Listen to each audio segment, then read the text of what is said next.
Ushbu videorolik zamonaviy o'quv-texnik vositalar haqida. Ular o'z ichiga dasturlashtirilgan o'qitish, interfaol o'qitish, multimedia taqdimotlar, internet resurslari hamda dasturiy vositalarni ichiga oladi. Ularni amaliyotga samarali joriy etishda albatta o'quv-texnik vositalarining o'rni beqiyos. Hozir ulardan bir nechtasini taqdim etamiz. Kompyuterlar. Katta kompyuterlar va kichik kompyuterlar sinfiga bo'linadi. Katta kompyuterlar sinfiga serverlar va superkompyuterlar kiradi. Kichik kompyuter sinfiga esa shaxsiy kompyuterlar, portativ kompyuterlar kiradi. Shaxsiy kompyuterlar hammabop va qo'llashda turli xil talablarni qondiruvchi bir kishi foydalanadigan kompyuterlardir. Shaxsiy kompyuterlarga kundalik ishlarimizni qo'llaydigan uyda, ish joylarida joylashgan kompyuterlar kiradi. Cho'ntak kompyuterlari 300 gramm og'irlikka ega. Ular to'laqonli shaxsiy kompyuterlar bo'lib, mikroprotsessor, operativ va doimiy xotira, odatda monoxrom suyuq kristalli displey, ixcham klaviatura, ko'chmas shaxsiy kompyuterga axborot almashuv maqsadlarida ulanish uchun port bo'limlariga ega. Superkompyuterlar juda katta tezlikni talab qiladigan va katta hajmdagi masalalarni yechish uchun mo'ljallangan kompyuterlardir. Ular oddiy shaxsni kompyuterlarga nisbatan bir necha yuz barobar tez ishlaydi va maxsus amallarni bajaradi.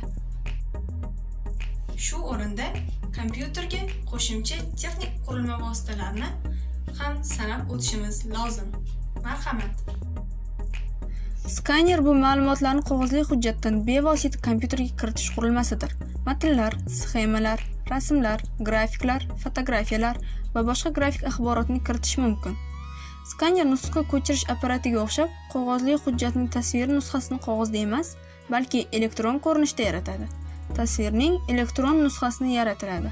Skanerlar ishlash prinsipiga qarab quyidagi turlarga bo'linadi: dastakli skanerlar, planshetli skanerlar hamda rolikli skanerlar.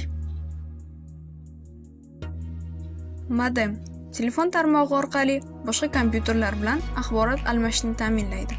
Modem aniq bir aloqa kanalida ishlatish uchun qabul qilingan signallarni to'g'ri va teskari o'zgartirish qurilmasidir.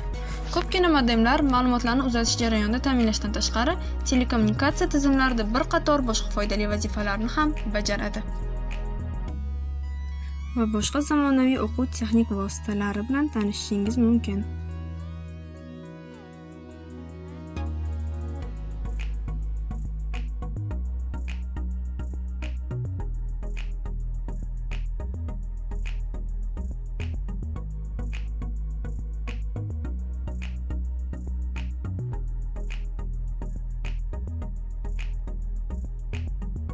Ushbu videorolik orqali sizga o'quv texnik vositalari haqida ma'lumot bera olgan bo'lsak, xursandmiz.